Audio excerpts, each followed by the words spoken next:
Well, Genesis 6, verses 1 to 4 is a difficult text. And as we attempt to interpret it, we should be humble because there are different interpretations that have been taken of this text. And I don't think that whatever interpretation we take, I don't think we should be divisive with other Christians in the church or among the people of God.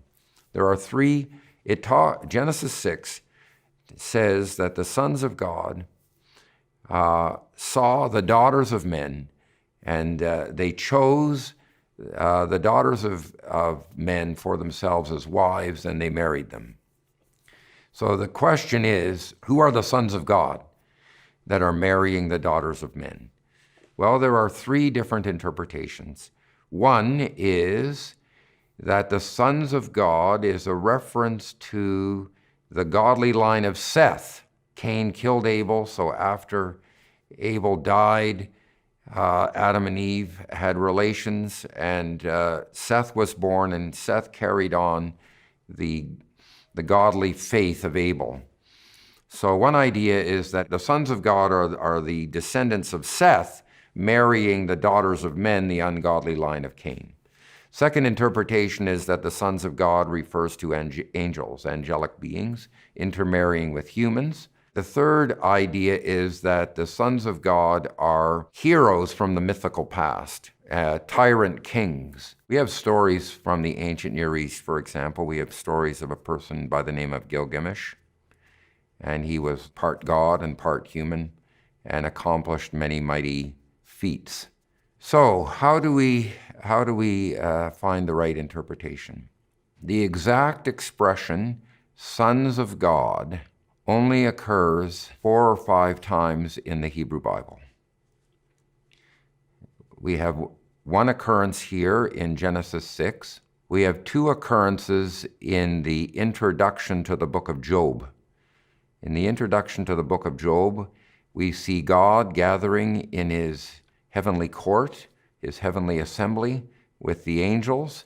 The angels are called sons of God there.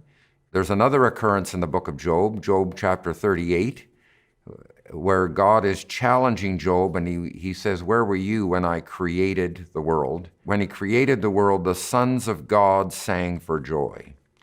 So it seems to, it also seems to be a very clear reference to angelic beings. The last occurrence is in Aramaic in the book of Daniel. When the king looked into the furnace, he saw four people there, and it says that one looked like a son of God, which would mean a divine being, an angelic being. There are only 5 occurrences in the entire Bible where we have the exact expression, son of God or sons of God, and it always refers to angelic beings. We must distinguish this use from other places. There are other places in the Bible where they indicate that the relationship of a human to God is like a father-son relationship. So Adam and God have a father-son relationship. In the covenant that God makes with David, God and David have a father-son relationship. But it doesn't actually say that Adam is a son of God. It doesn't use that linguistic expression, and it doesn't say that David is a son of God. So the only time that linguistic expression occurs in the Bible, it always and very clearly refers to angelic beings. We also have the witness of the New Testament. So there are 2 passages in the New Testament that refer to this. One is 2 Peter chapter 2, and the other is the book of Jude.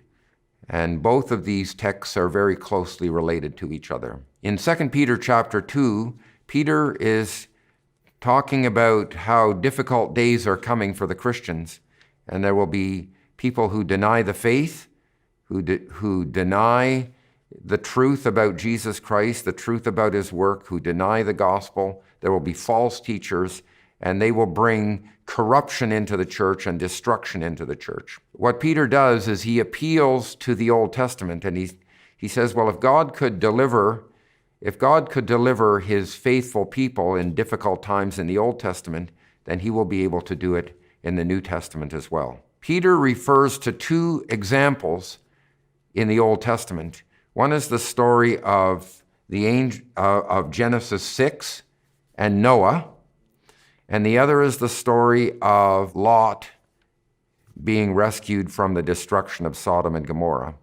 And if you look in the Greek text of 2 Peter, it's very clear that there are two examples and not three examples by the use of the word and. So if God did not spare the angels who sinned, and he delivered Noah, and he did not spare the cities of Sodom and Gomorrah, and he rescued Lot. So there are two examples joined by the word and each example has two parts, a negative part and a positive part, a negative part and a positive part. So when Peter is talking about the angels who sinned, he's very clearly talking about Genesis chapter 6 because this is connected with the story of Noah. Some people say, well, no, he's not talking about Genesis 6. Well, then my question to them is, if Peter is trying to encourage his readers from well-known stories in the Old Testament, and if the angels who sinned is not Genesis 6, then where else is the story? There is no other story in the Old Testament that it could be referring to. Some people think that it's the fall of Satan, but as we're going to see when we talk about that, there is no story in the Old Testament that describes the fall of Satan. Peter is very clearly alluding to Genesis 6. Jude is doing the same thing, and it's very obvious in the book of Jude because he's talking about people who are false teachers, people who are going to deny the faith, and he also appeals to the Old Testament and shows how God delivered his people in the past, and he will do so in the future. He also refers to two events. He refers to angels who abandoned their proper dwelling place, their proper home. He also talks about the cities of Sodom and Gomorrah. And he says, since they, in the same way as these, committed strange immorality. Well, in the Greek text, the they refers to the angels. And the same way as these, the these refers to the cities of Sodom and Gomorrah. So what the story of Genesis 6 has in common with the story of Sodom and Gomorrah is that there's an abnormal form of sexuality going on. If God can deliver his people from even the strangest perversions, then he will deliver the people who are listening to Peter and the people who are listening to Jude. He will deliver us. Now, someone might come to me and say, well, Jesus in the Gospels says that the angels in heaven neither marry nor are given in marriage. So it's impossible for an angel to have physical relations with human women. Well, they're not reading the Gospels accurately and clearly because Jesus is saying that when, in the resurrection, when Jesus returns at the end of history, we who are resurrected are not going to marry because we're going to be like the angels in heaven. Notice he says the angels in heaven, and Jude says they left their proper dwelling place. So there's no contradiction between Jesus and Jude. In heaven, the angels don't marry. In Jude, they abandoned their proper dwelling place and they go to commit strange immorality. So there's no confusion. So it seems very clear. Genesis 6 is telling us that these are angels who are marrying humans, and Jude and Peter are telling us that is the correct interpretation. The next piece is, who are the Nephilim? In verse 4 of Genesis 6, it says, the Nephilim were on the earth in those days, and also afterward, when the sons of God had relations with human women, and they bore children of them. End of sentence. New sentence.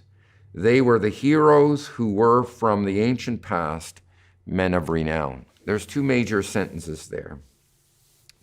First one says the Nephilim were on the earth in those days and also afterward. There are two possible interpretations of this expression, they were on the earth in those days and afterward. What does that mean? They were there in those days and afterward. Well, some people think this means that the Nephilim were the children that came from the angels who married the women in Genesis 6, verses 1 to 3, and that the Nephilim were the product of these unnatural unions, and they appeal to texts from the 3rd century BC and 2nd century BC, the so-called Enochic traditions, the traditions about Enoch, where the Nephilim are interpreted as giants. There's another interpretation that's possible. When it says the Nephilim were there in those days and also afterward, it could mean that before the angels had sex with the human women, the Nephilim were there, and they were also there after the angels had sex with women. So it could mean that the Nephilim had nothing to do with the angels marrying the humans. I think that is the correct interpretation for two reasons. First of all, I examined every occurrence of this expression and also afterward. I went to the Hebrew Bible, I looked up every occurrence of this phrase, and I examined how it was used. And the second interpretation best fits and suits how this word is used. So when it says they were there in those days and also afterward, it means the Nephilim were there before angels cohabited with humans, and they were there after angels cohabited with humans. There's a second reason why this is the correct interpretation. The last sentence says they were the heroes who were from the ancient past, the men of renown. This sentence does not begin with and. Now that's very, very important. Almost every sentence in the Hebrew Bible begins with and. When a sentence does not begin with and, it does so for two reasons. It could be because it's beginning a new section, or secondly, because it's making a comment on the previous sentence, what we would call a footnote. It's very clear that this sentence is not beginning a new section, but it's acting like a footnote on the previous sentence. So the previous sentence is saying that the Nephilim were there before the angels and the humans cohabited, and they were there after. And it's making a brief comment that they were the ancient heroes. In this case, what Moses is doing is he's demythologizing the Nephilim. You notice, one of the things that we should notice is the text doesn't tell us who the Nephilim were. What does that mean? Why doesn't the text tell us who they were? Because they were well known to the first readers of this text.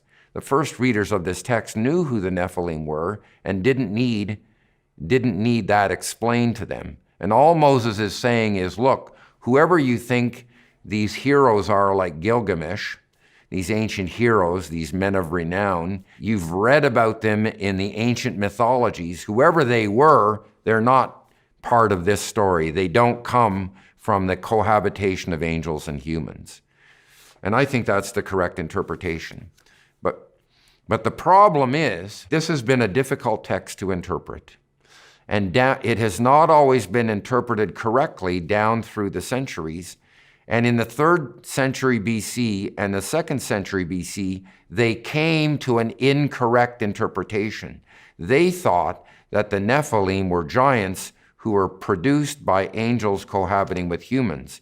And this got into the book of Enoch. And Paul warns his readers against this because he says in his letters to Timothy, don't argue over endless genealogies and foolish myths. This is a direct reference to the book of Enoch, which has a long genealogy of all the angels until you finally come down to Satan, and then they blame all the evil in the world on Satan. What they're trying to do is they're trying to blame chaos and death and evil in the world on angelic sin instead of blaming it on human sin.